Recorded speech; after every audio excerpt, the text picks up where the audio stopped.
Eto na ang panawagan. The Philippines is the land of my birth, the home of my people.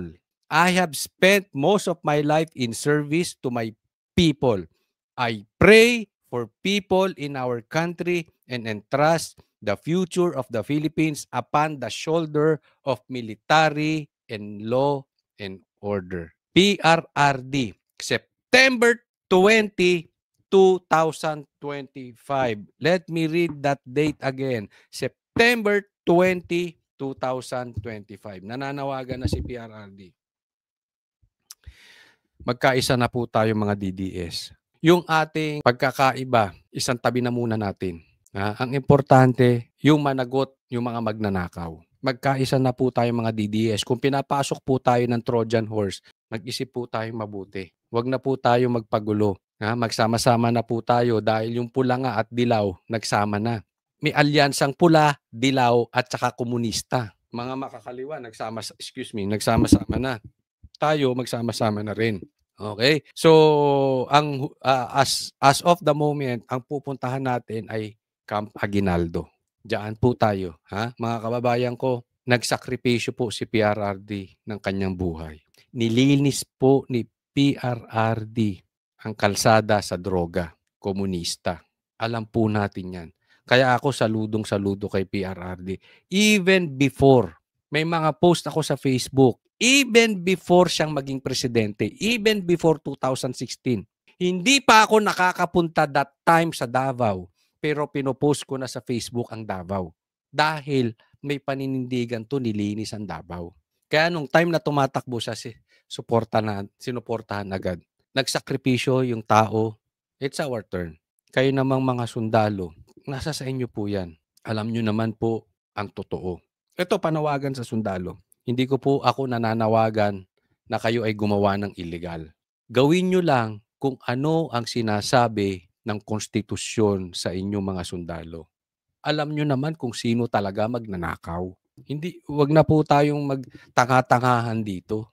Alam naman natin kung sino ang pumapatay ng sundalo, sino pumapatay ng mga pulis, komunista. At alam naman natin kung sino mga supporters ng mga NPA. Alam na alam po natin yan. Alam na alam po ng sundalo, matatalino po kayo. Alam nyo kung sino yung optics lang. Alam nyo kung sino yung magnanakaw. Alam nyo kung sino nag-aayos ng bansa natin. Yun lang ang masasabi ko sa inyong mga sundalo. Kayo ay manindigan para doon sa hindi kayang ipaglaban ng kanilang sarili. Manindigan kayong mga sundalo, hindi kay PRRD, hindi kay Bongbong Marcos, kung hindi sa bawat isang Pilipino at higit sa lahat sa konstitusyon. Tayong mga DDS, tayo naman ay manindigan dahil naniniwala tayo si PRRD ay hindi perpekto. Gaya nyo at gaya ko, pero nagsakripisyo. Hindi nagnakaw, nilinis ang kalsada. Now it's our turn. Mga DDS, ingat lang. Ingat lang kasi hindi basta-basta ibibigay ng mga magnanakaw ang kanilang nanakaw. Ito, next po tayo. Isang patunay na hindi ibibigay ni Bongbong Marcos at walang plano si Bongbong Marcos ayusin ang bansang Pilipinas. Hindi niya ibibigay ang katotohanan sa Pilipinas at wala siyang planong ayusin ang Pilipinas. Bakit? Ang ganda ng investigasyon ni Marcoleta, ang ginawa, pinapalitan si Chis Escudero para mapalitan ng Blue Ribbon. Bakit? Hawak niya tong tuta na to. Ito, nilabas ng Manila Bulletin. Ang catalyst dito yung nabuko sa Marcos administration. Ang nangyari tuloy, when you look back, paglingon mo, mas matindi pala at doon pala nagsimula, malaki doon sa 2016 to 2022. Obviously, etong si Tito ay tuta ni Bongbong. Alam kasi ng tao, ako naniniwala ako may mga nakakausap akong sundalo at pulis. Kanila lang may mga kausap kami. Okay? Talagang alam nila kung sinong magnanakaw. Pero, instead na mag-repent si Bongbong Marcos para maayos ang bansang Pilipinas, focus si Bongbong Marcos ipasa ang blame sa Duterte. He is focused on 2016 to 2022. Obviously, siyang nag-upo dito kay Tuta Soto. Ito lang ang dahilan kung bakit nabuko at nabisto. Nabisto lang daw ngayon. So anong gagawin natin, Tito Soto? Papakulong mo si PRRD? Nakakulong na. Sino pa? So, ang gusto mo, wag pababain si Bongbong kasi dati pang panahon ni PRRD. Ito for discussion purposes, hindi ako naniniwala ginawa ni PRRD. Pero discussion purposes, kung si PRRD talaga nagsimula, anong gusto mong gawin natin? Ikulong natin si PRRD. At si BBM, hayaan na natin makalaya. Kasi nagsimula to nung panahon ni PRRD. Tanga. Kasi kung talagang mali si PRRD, tanga mo, Bongbong. Bakit mo tinuloy? Sabi nyo nga, loko-loko si Diskaya eh. Ang kontraktor mo sa Ilocos Norte si Diskaya. Anong utak ka meron, Tuta Soto? Ipinapasa nyo sa Duterte, let's assume, sige. Makasalanan ng Duterte. Anong gagawin natin?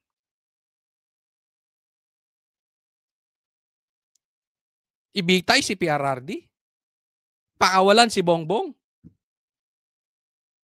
Sino bang nakaupo ngayon? Hindi, ikaw Tito. Kung mali ang ginagawa ng mga kapwa senador mo, tutuloy mo? Gagawin mo?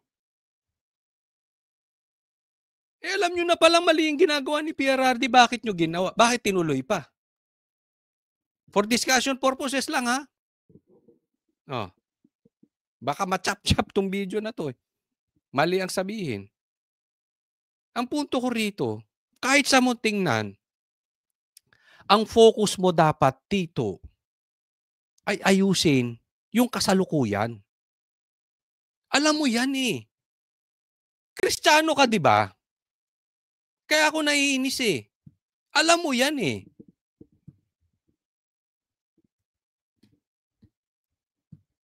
Paano maaayos kung bintang ka ng binta sa past?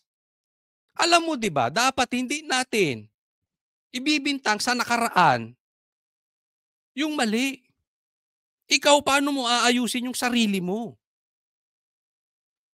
Hindi yung mali ng iba. Hindi yung mali nung nakaraan. Halimbawa, ako tatay. Halimbawa lang to. Ako tatay, yung nanay tarantado. Sisisihin ko ng sisisihin? Anong klaseng logic meron ka? Sisisihin ko yung nanay? Di kawawa yung bata. Kung akuin ko na lang, saan ako nagkamali, ba't nagkaganon yung nanay? Tas panindigan ko yung anak. Di mas naayos. Di ba ganun? Turo kasi kayo ng turo sa Duterte. Kaya walang mangyari sa bansang Pilipinas eh. Turo kayo ng turo sa Duterte. Alam mo to, Tito. Alam kong alam mo to. You assume responsibilities whatever happens. Kahit kasalanan ng partner mo, kahit kasalanan ng ibang tao, akuin mo. Then do your part para maayos. Ikaw kasangkapan ka pa eh. Inaayos na yung Pilipinas. Inaayos yung investigasyon. Nagkapagkasangkapan ka pa. Huwag kang magagalit. Huwag kang, I'm just being Jonathan to you.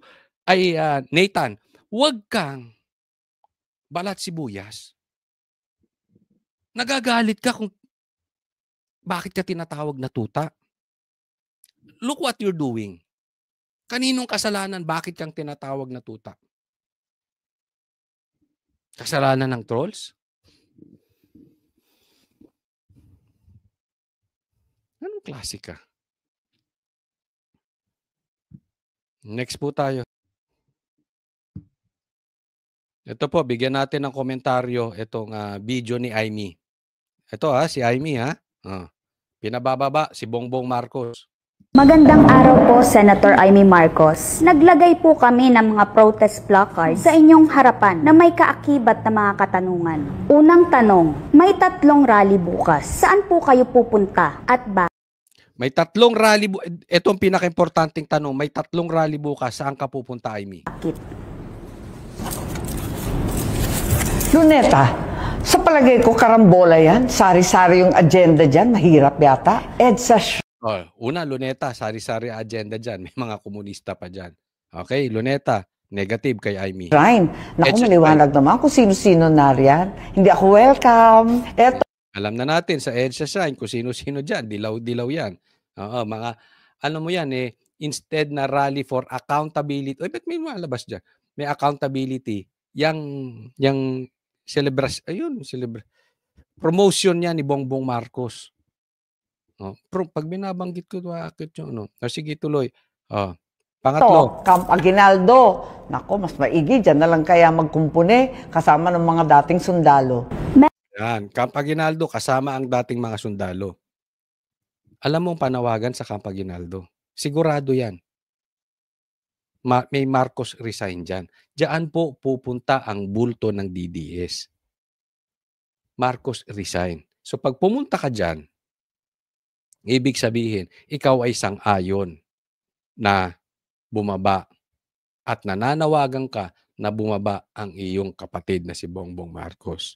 Tanong sa iyo, Amy, mananawagan ka ba na bumaba si Bongbong Marcos or si safety ka? Ililigtas mo lang din. Kaya ka nasa DDS ay para mailigtas mo ang kapatid mo. Yan ang matindi. Kaya maraming DDS ayaw kay Amy. Maraming DDS galit sa mga Ayminatics because hindi niya kino-call out. Dapat i-call out niya. Pero kung pumunta ka dyan, definitely, hindi maiiwasan meron at merong sisigaw Marcos resign, BBM resign. Yan panawagan mo. Pero gusto naming marinig sa harap mo mismo. Diba? Alam mo naman kung tama o mali ang ginagawa ng kapatid mo. Of course, kapatid mo yun, naunawaan ko yun. Pero kasi as senator, hindi yan ang obligasyon mo. Hindi mo obligasyon maging yaya ng kapatid mo. Meron pong 4 na opisina. Ano po ang maigsing mensahe nyo sa bawat opisina na ito? Malacanang. Nako, dinggin ninyo ang taong bayan. Tigilan yung magsasabing, kalma lang kayo. At walang kalma. Pwede ba? I-withdraw kaya ninyo yung budget at isaayos ng maigi mula sa DBM na puros unallocated, unprogrammed, hanggang sa DPWH siya sa ating maigi. Yan, Malacanang, makinig kayo kasi hindi kayo nakikinig sa taong bayan. Alam mo, Amy, anong unang sigaw ng taong bayan na hindi nakikinig ang Malacanang? Drug test. Sana itinulak mo na din. Kaya lang, nananatili kang nasa gitna, na namamangka sa magkabilang ilog, kaya hindi mo pinapanawagan ang drug test ng kapatid mo. Tuloy. DPWH, yung mga resign, on leave na yan, hindi yan lulusot. Congress, nako, tigilan ang turuan, tigilan ang pambobola sa isa't isa. Senate, nako, sa aking mga kasamahan. Huwag tayong didikit sa script na pinadala sa atin. Yung maliliit, nako, mga butete, dilis, sardinas, ipon, yan lang ang uhulihin. Tama ba yon? Tigilan na ang small fry. Big fish ang hulihin. Yan. Merong script na pinadala sa kanila kasi halatang halata Kita mo yung Blue Ribbon Committee? Ang pinagdidiinan yung contractor. Alam mo, sa totoo lang, wala akong pakialam sa contractor. We will deal with them next time. Kasi ang mga contractor, hindi yan makakagalaw ng walang basbas ng malalaking tao. Senador, congressman, at presidente. Yan lang po yan. Imposible po. Not even DPWH. Ibig mo bang sabihin, ganun ka-powerful yung contractor, hawak ang presidente? Ganun, ang nagdi-decide contractor, hindi ang Congress? Ganun kalakas ang contractor? Kaya hindi ako excited sa mga contractor. Excited ako, isiwalat nila yung mastermind. Kaya yung Ribbon Committee, tae ang ginagawa ninyo. Kung ang gusto nyo lang ikulong ng ikulong yung mga kontraktor, wala diyan. Uulitin ko, kahit ubusin mo ang kontraktor sa Pilipinas, pero wala sa Senado o sa Congress o Presidente, makukulong o mapaparusahan, wala ding kwenta, babalik at babalik lang yan. Papaltan lang yang kontraktor, baka mamaya yung kapatid niyan maging kontraktor. Yung tatay niyan, tiyuhin niyan, ganun din. Tigpasin mo yung mastermind. Di ba? Tapos ang problema natin. Meron pong 4 na placards ng mga kamag-anak nyo. Kanino po kayo pinaka naiinis? Ano nga 4. Kanino kayo pinaka naiinis? 4 na placards. bang nandito? Sandro Marcos. Nanghihinayang ako ka, bata-bata na, damay dito sa gulo. Kabata-bata na damay sa gulo? Hindi po. Why? Pag sinabi niyong bata na dadamay sa gulo, he should stand up. Kasing bata lang niya, halos siguro hindi sila nagkakalayo ni Kiko Barsaga, di ba? Pareha silang bata. Pero kita mo yung bata nanindigan. Dapat, being a congressman, kung mali, mali. Kung sa tingin niyang mali yung tatay niya, manindigan siya. Kasi hindi siya, pag nasa politika ka, hindi ka dapat anak. Kung ano yung posisyon mo, yun ang una mong gampanan. Kung hindi lang din, mag-resign kang congressman, tapos alagaan mo yung tatay mo. Walang problema doon. Araw-gabi, alagaan mo yung tatay mo, sabi mo, tay, huwag kang mag-addict. Okay yun. Pero kung ganyan lang kayo ng ganyan, sasabi mo, nadadamay, hindi. Wala siyang kwenta.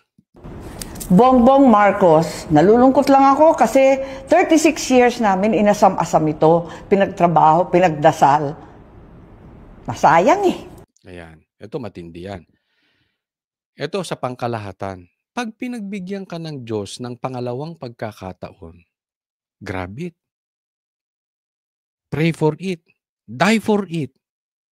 You make sure that you will do everything na hindi mo na ulitin yung dating pagkakamali. Kasi binigyan ka ng Diyos ng pagkakataon. Patay na ang political career ng Marcos. Ibinangon ulit. Binigyan ng Diyos ng pagkakataon. And yet, what? Kaya nga sabi ko, importante ang karakter ng tao. Kasi, ang karakter ng tao, pag binigyan mo ng pera, lumalala pagka masamang tao. Pero pag mabuti yan, pag bigyan mo ng pera, yung magiging kagamit-gamit sa kapwa. Bigyan mo ng power, yung mayabang. Pero kung mabuting tao, madaming matutulungan, depende yan eh. Kaya dapat be ready, always be ready. Ayusin mo yung sarili mo.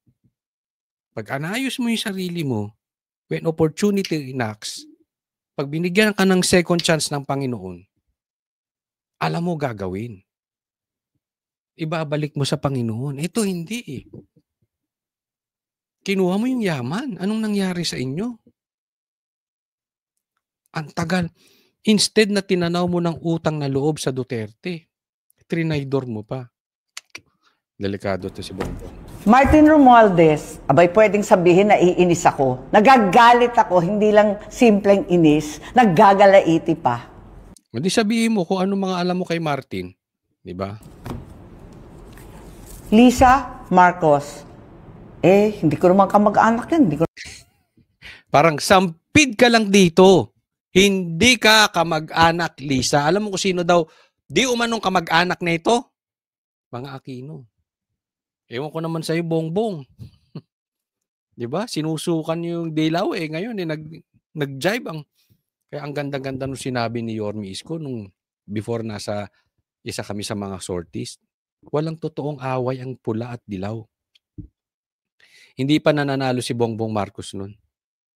Hindi totoo yung away na yan. Alam mo, totoo. Sinong magkakampi ngayon? Pula at dilaw? Nabuko sila dito. Kaya naman, tingnan nyo po ito. Sa mga nagtatanong, sino ba talaga ang sumira sa Marcos? Ito post po ito ni Congressman Kiko Barsaga. Ang ganda nitong pinost niya, kaya gusto kong bigyan ng komentaryo. After all the negative propaganda from the Aquino administrations, Who could expect that it will be PBBM that would destroy the legacy of Marcos Sr.? Philippines versus Marcos. Ang daming propagandang binanat ng Aquino, di ba? Sa Marcos. Pero ang sisira lang pala sa Marcos ay Marcos din. Again, wala eh. Pangit yung karakter ng tao. Pag na-bless, pag pinagpala, tapos mali ang karakter, yung blessing nagiging sumpa. Kita mo, hindi niya alam ang gagawin niya sa pera. Hindi niya alam ang gagawin niya sa kapangyarihan. Hindi niya alam ang gagawin niya sa leadership. Wala eh. Ampaw. Kaya kita mo, kadalasan yan eh. Sino ba talaga ang sumisira sa tao? Ikaw din. Ikaw mismo. Tayo mismo. Ang sumisira sa sarili natin. Kadalasan yan naman talaga nangyayari. Marcos, hindi nagtagumpay ng paninira ang Dilaw kay Marcos. Ang nagtagumpay ng paninira sa Marcos ay si Marcos din. Sa katunayan, magkakampi ang Dilaw at Marcos. Wala. Sinira. Yan yung sinasabing, whatever you sow, you will reap. Anong tinanim mo, yan ang aanihin mo. Kaya anong naging resulta? Ayan, according to Manong Chabit, wala nang solid north. Isipin mo, pati bayan mo, pati distrito mo, pati syudad mo, ayaw sa'yo, Bongbong. Wala na eh. Na-expose dito. Kasi dati na itatago pa ni Bongbong yung pagka-weak niya eh. Sinabi ni PRRD weak siya, pero pinatunayan ni Bongbong weak siya eh.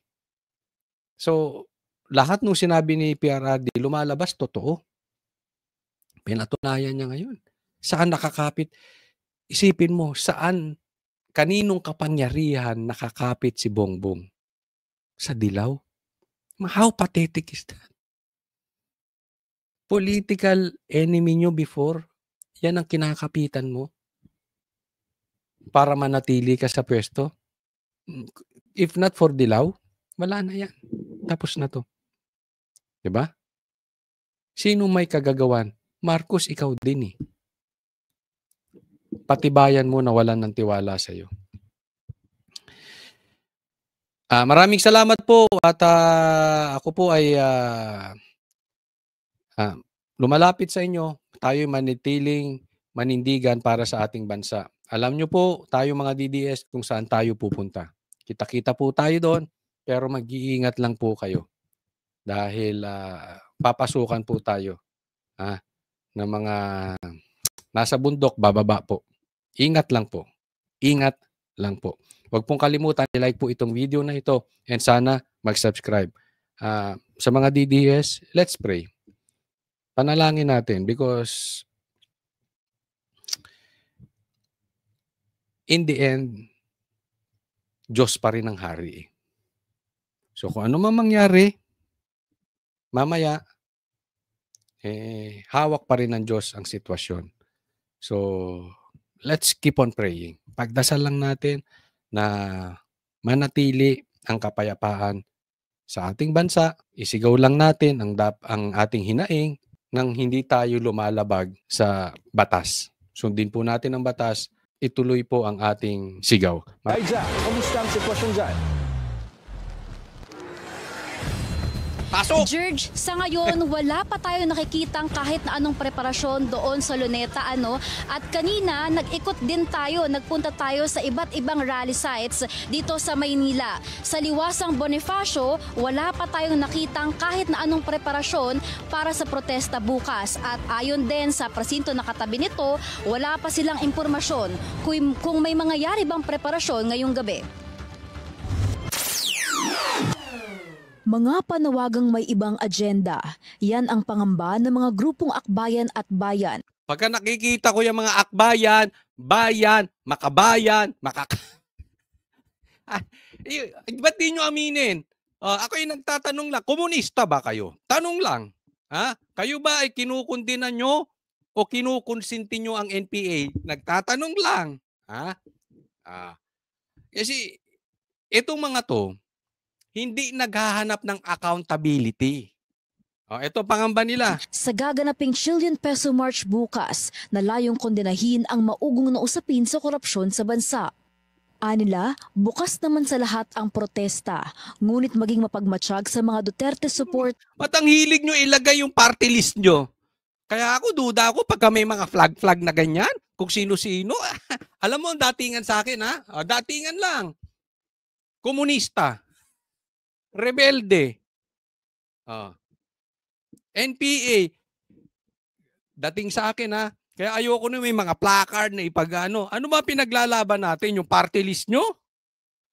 O yung bayan natin? Na may layuning ipanawagan ang pagbitiw ng Pangulo sa pwesto para makaupo ang bise.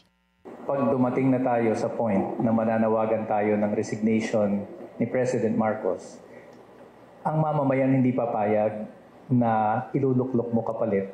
Gago! Ay, sorry. Bobo lang ang ibig sabihin.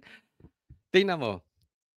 Hindi kayo naghahanap ng accountability. Kasi kung naghahanap kayo, 'di ba? ng katarungan, ng hustisya. Kahit sino, wala kayong pakialam. Basta sasabihin nyo, pag may mali si Bongbong, bumaba. Kung sinong mali, bumaba.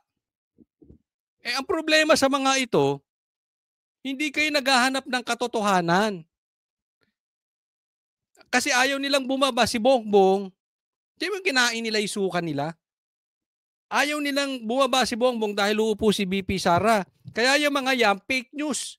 Fake news. Fake rally. Eto po mag-a-announce tayo.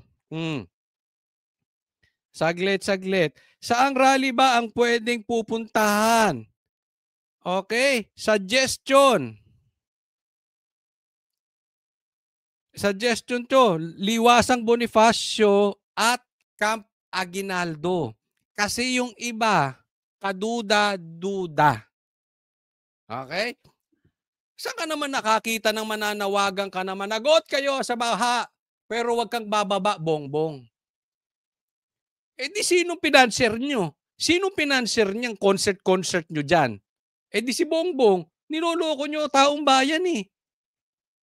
Oy, lahat kayo mga maloloko. Lahat kayo magnanakaw, bumaba. Managot kayo sa korupsyon. Except sa Bongbong. Natarantado talaga ang mga to. Niloloko Pilipino. Ay si Vice President Duterte. Paliwanag niya, parehas may pananagutan ang dalawa. Habang nangyari sa Administrasyong Marcos ang maanumalyang flood control projects, nagsimula naman daw sa administrasyon ng tatay ng bise ang paglakas ng mga contractor na sangkot sa issue. Samantala, bilang paghahanda para bukas, issue. Bago dyan, saglit. Ang punto nila, hindi naman ito nagsimula dito kay Bongbong Marcos. So kung bababa si Bongbong Marcos, uupo si BP Sara.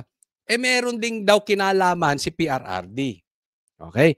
Let's assume, ako hindi naniniwala sa sinasabi ng mga yan. Yung mga komunista, yung mga makakaliwa, yung mga NPA, yung mga dilaw, talagang ayaw lang yan sa Duterte. Pero for discussion purposes, halimbawa may kasalanan talaga si PRRD. O di pababain nyo si PRRD at saka si Bongbong, anong kinalaman nung anak? Di ba sabi nyo, hindi kasalanan ng anak ang kasalanan ng tatay. Kung may pagkakamali, pagpalagay natin ang pinakamasamang tao sa Pilipinas, for discussion purposes lang si PRRD. Ba't tayo nyo umupo si BP Sara? Sinong gusto nyo umupo? Si Trillanes? Wow naman. Si Risa? Si Franz Castro? O sinong gusto nyo umupo?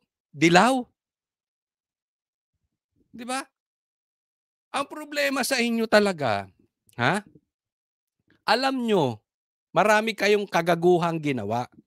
At alam nyo mananagot kayo sa mga Duterte. Hindi nyo kayang paikutin ang ulo ng Duterte kumpara kay Bongbong kasi nabobola nyo. Sa Duterte, hindi talaga po pwede yan. Contractor na sangkot sa issue. Samantala, bilang paghahanda para bukas, ayon sa Manila Police District, Binisita ni Acting PNP Chief Police Lieutenant General Jose Nartates Jr. ang Menjola at Luneta ngayong araw. Nakita naman natin na meron na tayong mga nilalatag na security plan. Yung mga pulis ay nirespetuhin ang karapatan ng ating mga kababayan na ibigay nila yung kanilang mga saloobin. Makakaasa sila na walang pagpigil sa aming hanay. Para bukas, humigit kumulang 2,000 personnel daw ang ide-deploy ng PNP para bantayan ang mga pagkilos sa iba't ibang bahagi ng Kamaynilaan. Naglabas din ang MPD ng traffic advisory para sa mga isasarang daanan at mga posibleng pagbabago sa rerouting of vehicles. At nang madaanan din natin ang kartilya ng Katipunan na pag-alaman nating di bababa sa 14 na ambulansya ang nakaabang dito para bukas.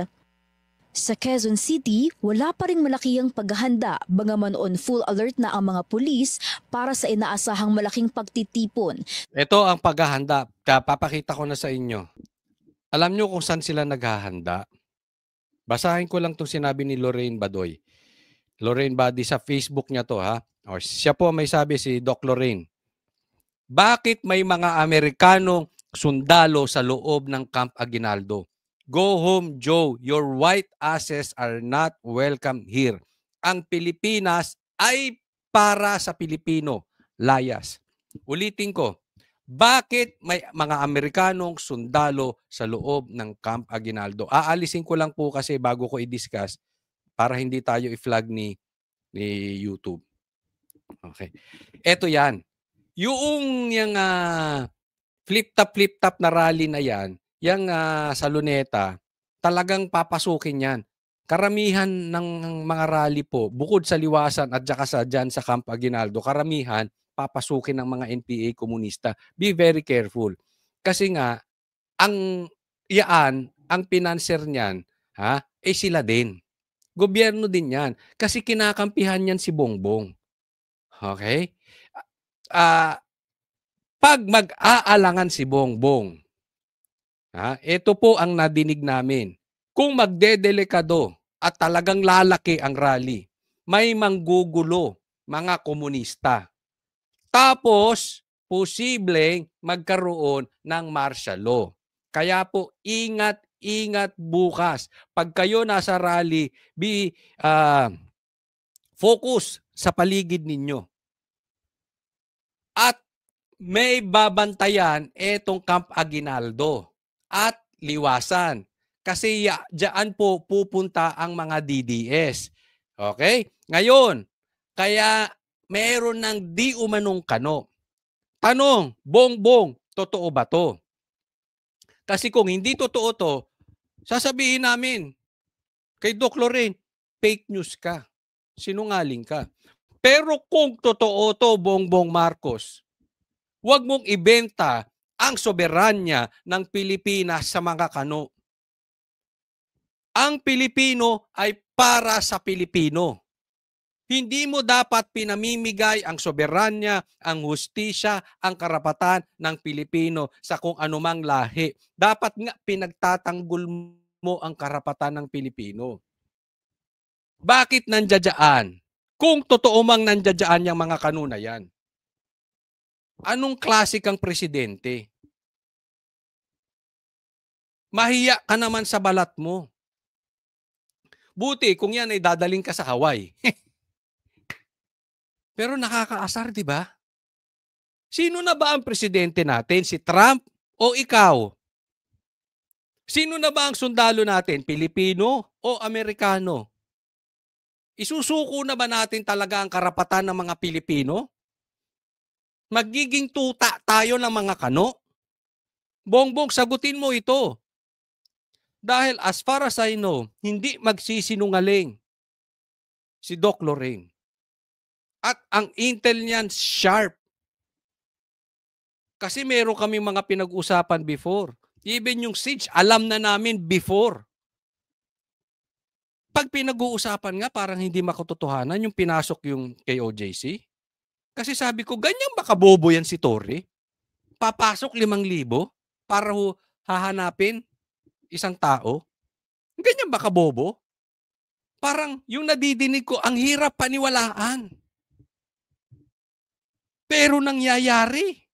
At nangyari. Ganun nga ang pulis. Sabi ko, pambihira, bobo nga. Ito same to. Ha? Bakit may mga kanuna dyan? Sumagot ka, Bongbong. Nahuli ka na naman? Naunahan ka na naman ng Intel? Pambihira, oh. Salot ka, Bongbong Marcos. Kung totoo itong balita ni Doc Lorraine, salot ka sa bansang Pilipinas. Wala kang naitulong sa Pilipinas. You will regret this. Hindi ka man managot sa hustisya ng mundong ito. Mananagot ka sa lumikha sa bawat isa sa atin. Mananagot ka sa Panginoon. Ginulo mo ang bansang Pilipinas. Tingnan po natin tong next. Mamaya lang po konti importante i-discuss natin si PRRD na nanawagan na sa sundalo. Mamaya po, pero ito muna pag-usapan natin kasi matindi itong binitawan ni Senator Bato. Sabi ni Sendanya, warns rallyist asking Marcos to resign benefits Sara Duterte. Sabi naman ni Bato, ang bigat ng problema ng mga yelo at makakaliwa. Confused sila. Confused nga siya, hindi niya alam kung lalaki siya o babae. Confused sila paano sumakay sa issue. Iyan yung sinasabi natin. Hindi sila naghahanap ng katotohanan. Hindi sila naghahanap ng hustisya. Hindi sila naghahanap ng accountability. Ang hinahanap niyan, paano ilulubog lang si Sara. Dahil alam nila si Sara galit sa komunista. Yun lang po yun. Kasi paulit-ulit kong sinasabi, dapat kung naghahanap ka ng katotohanan, wala kang pakialam. Kahit kapatid mo yan, kahit kapartido mo yan, pag mali, mali. Hindi kung sinong uupo. Kasi tatanungin ko kayo, sino ang matinong uupo kung kayo ang mamimili, kayong dilaw sa hanay nyo? Si Lenny, seriously. Si Risa, lalo na. Si Trillanes, naku, pambira. Si Torre. Are you kidding us? Alam mo, dapat yung mga yellow dito, magising na kayo sa sarili ninyo.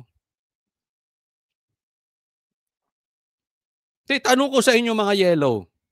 Tanong lang to, hindi po red tagging to. Hindi ba pinasok kayo ng komunista? Nagtatanong lang. Hindi kaya pinasok kayo ng NPA? Tanong lang yan. Diba? Kaya niyong kondinahin ng mga NPA? Tanong lang yan. Kasi nalalayo tayo eh.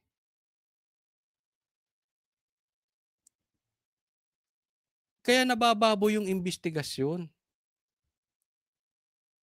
Pagtatamaan ng Marcos, ayaw ninyo. Isipin nyo yan. Dati sinusuka nila ang Marcos. Ganyan po kalakas ang Duterte. Yung dati, sinusuka ang Marcos, ngayon, dinidilaan na ang puwet ni Marcos. Di ba? I mean, hindi po kabastusan yung sinasabi ko. Ano po yun? Alam nyo po ibig ko sabihin doon. Ganyan po sila ka-loser. Ikaw naman, kung ikaw dilawan, nanonood ka dito sa channel ko, magising ka sa katotohanan. Di ba? Iniiwas mo na matanggal si Marcos. Sige, kalimutan na natin. Kahit nagnakaw siya. Kahit kinonsinti niya si Tambi. Kahit siya ang pumirma nung insertions. Pikit natin ang mata natin. Dilaan na natin yung puwet. Ang importante, hindi mo po si Sara. Ganyan ang logic nyo. Kayo mga followers ng Dilawan, ganyan kayo? Basta wag makaupo si Sara. Meron pa akong nakita vlogger na bakla pa-English, pambihira, walang kalaman-laman ang sinasabi. Magaling siya mag-English. Pero para sa kanya basta wag makaupo si Sara. Tingnan mo anong logic 'yun? Hindi ba kayo nahihiya mga dilaw? Kayong sumusunod sa dilaw, di kayo nahihiya? Hindi, alam ko kasi maraming manonood sa akin before eh. Mahiya naman kayo. Ha? Yung mga dilawan, mahiya kayo. Kitang-kita nyo na nakita nyo na na-expose eh. Na-expose yung mga leaders ninyo kung anong gusto. Hindi para maayos ang Pilipinas. Basta lang masiraan ng Duterte. Ito po, tingnan natin. Ito, importante para sa ating mga DDS. Tingnan nyo. Dapat, this is our time.